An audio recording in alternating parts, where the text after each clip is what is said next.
बात प्रधानमंत्री मोदी मन की बात करन जा रहे ने, सीधे चलते हैं। यही होंगे। नए साल पर हर व्यक्ति, हर संस्था आने वाले साल में कुछ और बेहतर करने, बेहतर बनने के संकल्प लेते हैं। पिछले 7 सालों से हमारी ये मन की बात भी व्यक्ति की, समाज की, देश की अच्छाइयों को उजागर कर, देश की अच्छाइयों को उजागर कर और अच्छा करने और अच्छा बनने की प्रेरणा देती आई है। इन 7 वर्षों में मन की बात करते हुए मैं सरकार की उपलब्धियों पर भी चर्चा कर सकता था। आपको भी अच्छा लगता, आपने भी सराहा होता। लेकिन ये मेरा दशकों का अनुभव है कि मीडिया की चमक दमक से दूर, अखबारों की सुर्खियों से दूर कोटि कोटि लोग हैं जो बहुत कुछ अच्छा कर रहे हैं। वो देश के आने वाले कल के लिए अपना आज खपा रहे हैं। वो देश की आने वाली पीढ़ियों के लिए अपने प्रयासों पर आज जी जान से जुटे रहते हैं। ऐसे लोगों की बात बहुत सुकून देती है, गहरी प्रेरणा देती है। मेरे लिए मन की बात हमेशा से ऐसे ही लोगों के प्रयासों से भरा हुआ, खिला हुआ, सजा हुआ एक सुंदर उपवन रहा है। और मन की बात में तो हर महीने मेरी मशक्कत ही इस बात पर होती है, इस उपवन की कौन सी पंखुड़ी आपके बीच लेकर के आऊं। मुझे खुशी है कि हमारी बहुरत्ना वसुंधरा के पुण्य कार्यों का अविरल प्रवाह निरंतर बहता रहता है। और आज जब देश अमृत महोत्सव मना रहा है, तो ये जो जनशक्ति है, जन जन की शक्ति है, उसका उल्लेख, उसके प्रयास, उसका परिश्रम भारत के और मानवता के उज्जवल भविष्य के लिए एक तरह से गारंटी देता है। साथियों, ये जनशक्ति की ही ताकत है, सबका प्रयास है कि भारत 100 साल में आई सबसे बड़ी महामारी से लड़ सका।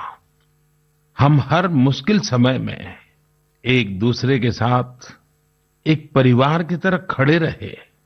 अपने मोहल्ले या शहर में किसी की मदद करना हो, जिससे जो बना उससे ज्यादा करने की कोशिश की।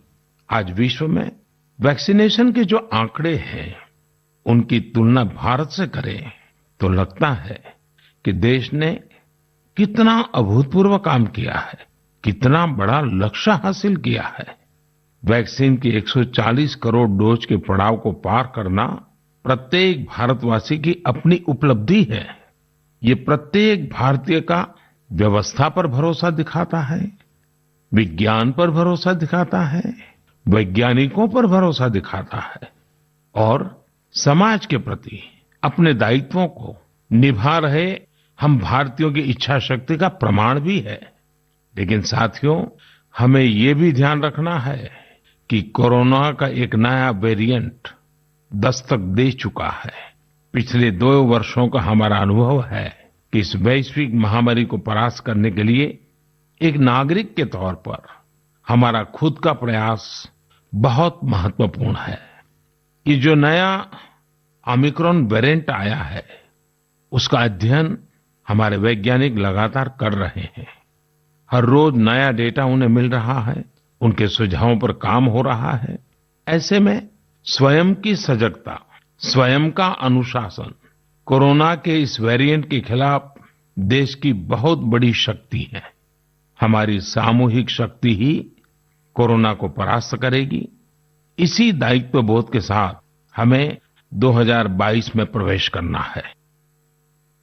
मेरे प्यारे देशवासियों, महाभारत के युद्ध के समय भगवान श्री कृष्ण ने अर्जुन को कहा था, नभः स्पृशम दीप्तम, यानी गर्व के साथ आकाश को छूना। ये भारतीय वायुसेना का आदर्श वाक्य भी है। मां भारती की सेवा में लगे अनेक जीवन आकाश की इन बुलंदियों को रोज गर्व से छूते हैं, हमें बहुत कुछ सिखाते हैं। ऐसा ही एक जीवन रहा ग्रुप कैप्टन वरुण सिंह का। वरुण सिंह उस हेलीकॉप्टर को उड़ा रहे थे जो इस महीने तमिलनाडु में हादसे का शिकार हो गया। उस हादसे में हमने देश के पहले सीडीएस जनरल बिपिन रावत और उनकी पत्नी समेत कई वीरों को खो दिया।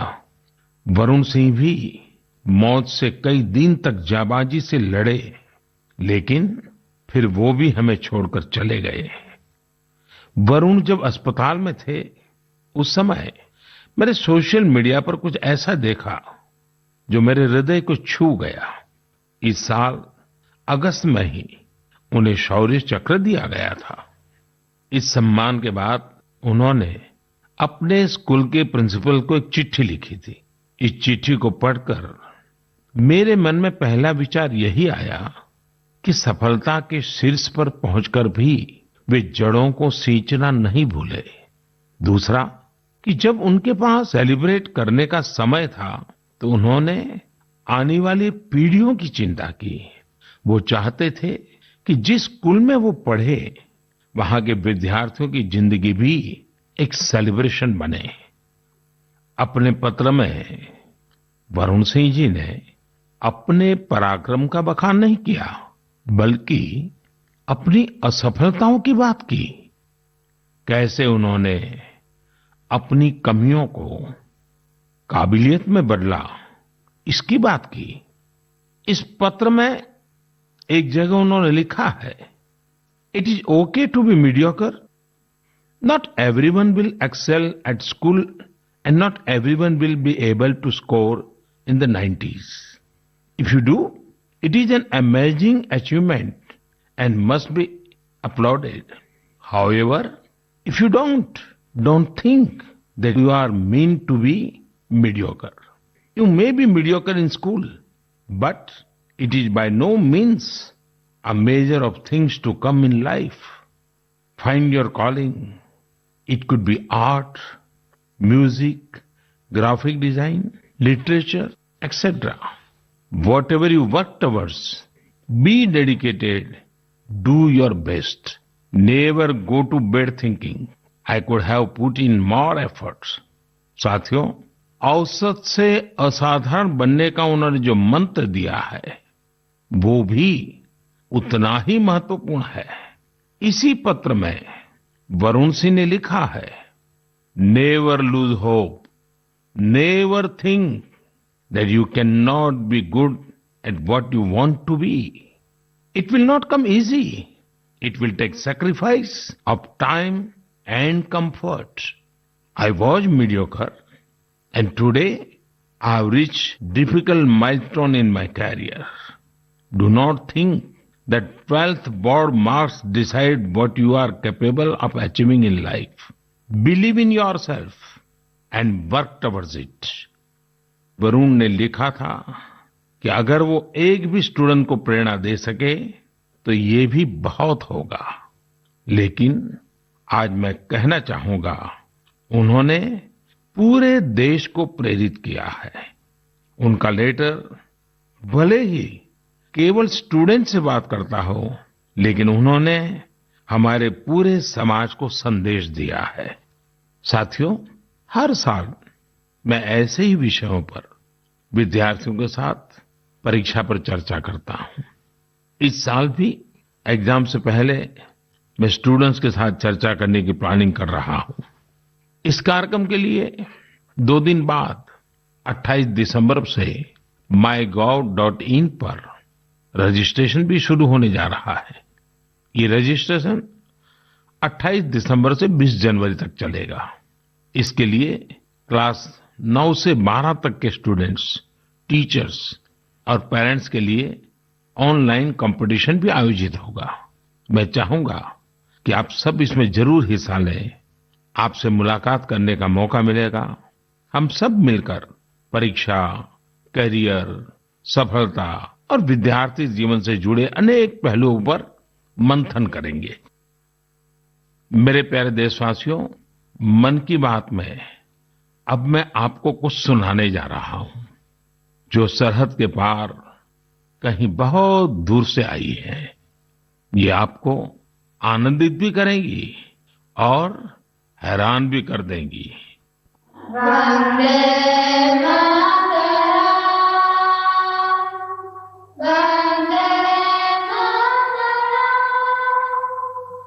शुभलां शुभलां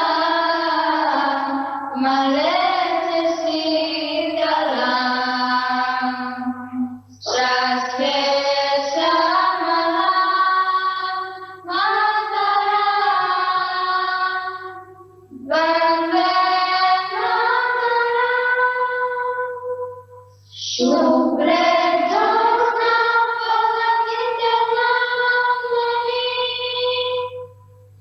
पूर्णकुसुमितं नृमण्डलचारिणी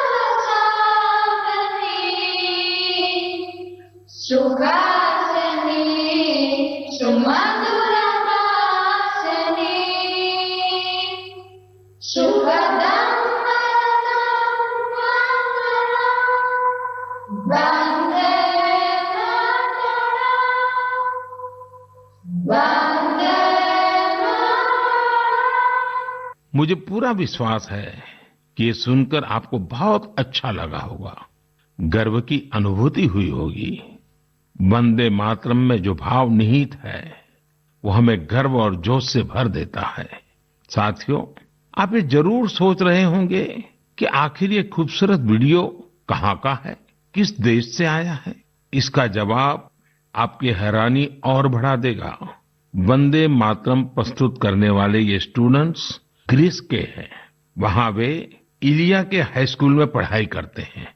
इन्होंने जिस खूबसूरती और भाव के साथ वंदे मातरम गाया है वो अद्भुत और सराहनीय है। ऐसे ही प्रयास दो देशों के लोगों को और करीब लाते हैं। मैं ग्रीस के इन छात्र छात्राओं और उनके टीचर्स का अभिनंदन करता हूं। आजादी के अमृत महोत्सव के दौरान किए गए उनके प्रयास की सराहना करता हूं। साथियों, मैं लखनऊ के रहने वाले नीलेश जी की एक पोस्ट की भी चर्चा करना चाहूंगा। नीलेश जी ने लखनऊ में हुए एक अनूठे ड्रोन शो की बहुत प्रशंसा की है। ये ड्रोन शो लखनऊ के रेसिडेंसी क्षेत्र में आयोजित किया गया था। 1857 के पहले स्वतंत्रता संग्राम की गवाही रेसिडेंसी की दीवारों पर आज भी नजर आती है। रेसिडेंसी में हुए ड्रोन शो में भारतीय स्वतंत्रता संग्राम के अलग अलग पहलुओं को जीवंत बनाया गया। चाहे चौरी चौरा आंदोलन हो, काकोरी ट्रेन की घटना हो या फिर नेताजी सुभाष बाबू का अदम्य साहस और पराक्रम, इस ड्रोन शो ने सबका दिल जीत लिया। आप भी इसी तरह अपने शहरों के, गांवों के आजादी के आंदोलन से जुड़े अनूठे पहलुओं को लोगों के सामने ला सकते हैं। इसमें टेक्नोलॉजी की भी खूब मदद ले सकते हैं। आजादी का अमृत महोत्सव हमें आजादी की जंग की स्मृतियों को जीने का अवसर देता है, उसको अनुभव करने का अवसर देता है। ये देश के लिए नए संकल्प लेने का, कुछ कर गुजरने की इच्छा शक्ति दिखाने का प्रेरक उत्सव है, प्रेरक अवसर है। आइए स्वतंत्रता संग्राम की महान विभूतियों से प्रेरित होते रहें, देश के लिए अपने प्रयास और मजबूत करते रहें। मेरे प्यारे देशवासियों, हमारा भारत कई अनेक असाधारण प्रतिभाओं से संपन्न है, जिनका कृतित्व दूसरों को भी कुछ करने के लिए प्रेरित करता है। ऐसे ही एक व्यक्ति हैं तेलंगाना के डॉक्टर कुरेला विट्ठलाचार्य जी। उनकी उम्र 84 साल है। विट्ठलाचार्य जी इसकी मिसाल है कि जब बात अपने सपने पूरे करने की हो तो उम्र कोई मायने नहीं रखती। साथियों, विट्ठलाचार्य जी की बचपन से एक इच्छा थी, कोई एक बड़ी सी लाइब्रेरी खोले। देश तब गुलाम था, कुछ परिस्थितियां ऐसी थी कि बचपन का वो सपना तब सपना ही रह गया। समय के साथ विट्ठलाचार्य जी लेक्चरर बने, तेलुगु भाषा का गहन अध्ययन किया और उसी में कई सारी रचनाओं का सृजन भी किया। 6-7 साल पहले वो एक बार फिर अपना सपना पूरा करने में जुटे। उन्होंने खुद की किताबों से लाइब्रेरी की शुरुआत की, अपने जीवन भर की कमाई इसमें लगा दी। धीरे धीरे लोग इससे जुड़ते चले गए और योगदान करते गए। यदाद्री भुवनागिरी जिले के रमन्नापेट मंडल की इस लाइब्रेरी में करीब 2 लाख पुस्तकें हैं। विट्ठलाचार्य जी कहते हैं कि पढ़ाई को लेकर उन्हें जिन मुश्किलों का सामना करना पड़ा, वो किसी और को न करना पड़े। उन्हें आज ये देखकर बहुत अच्छा लगता है कि बड़ी संख्या में स्टूडेंट्स को इसका लाभ मिल रहा है। उनके प्रयासों से प्रेरित होकर कई दूसरे गांवों के लोग भी लाइब्रेरी बनाने में जुटे हैं।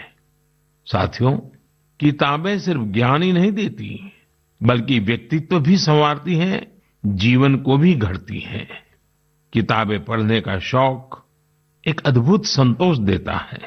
आजकल मैं देखता हूं कि लोग ये बहुत गर्व से बताते हैं कि इस साल मैंने इतनी किताबें पढ़ी, अब आगे मुझे ये किताबें और पढ़नी है। ये एक अच्छा ट्रेंड है जिसे और बढ़ाना चाहिए। मैं भी मन की बात के श्रोताओं से कहूंगा कि आप इस वर्ष की अपनी उन 5 किताबों के बारे में बताएं जो आपकी पसंदीदा रही हैं। इस तरह से आप 2022 में दूसरे पाठकों को अच्छी किताबें चुनने में भी मदद कर सकेंगे। ऐसे समय में जब हमारा स्क्रीन टाइम बढ़ रहा है, बुक रीडिंग अधिक से अधिक पॉपुलर बने, इसके लिए भी हमें मिलकर प्रयास करना होगा। मेरे प्यारे देशवासियों, हाल ही में मेरा ध्यान एक दिलचस्प प्रयास की ओर गया है। ये कोशिश हमारे प्राचीन ग्रंथों और सांस्कृतिक मूल्यों को भारत ही नहीं बल्कि दुनिया भर में लोकप्रिय बनाने की है। पुणे में भंडारकर ओरिएंटल रिसर्च इंस्टीट्यूट नाम का एक सेंटर है। इस संस्थान ने दूसरे देशों के लोगों को महाभारत के महत्व से परिचित कराने के लिए ऑनलाइन कोर्स शुरू किया है। आप ये जानकर हैरान रह जाएंगे कि ये कोर्स भले अभी शुरू किया गया है, लेकिन इसमें जो कंटेंट पढ़ाया जाता है उसे तैयार करने की शुरुआत 100 साल से भी पहले हुई थी। जब इंस्टीट्यूट ने इससे जुड़ा कोर्स शुरू किया तो उसे जबरदस्त रिस्पांस मिला। मैं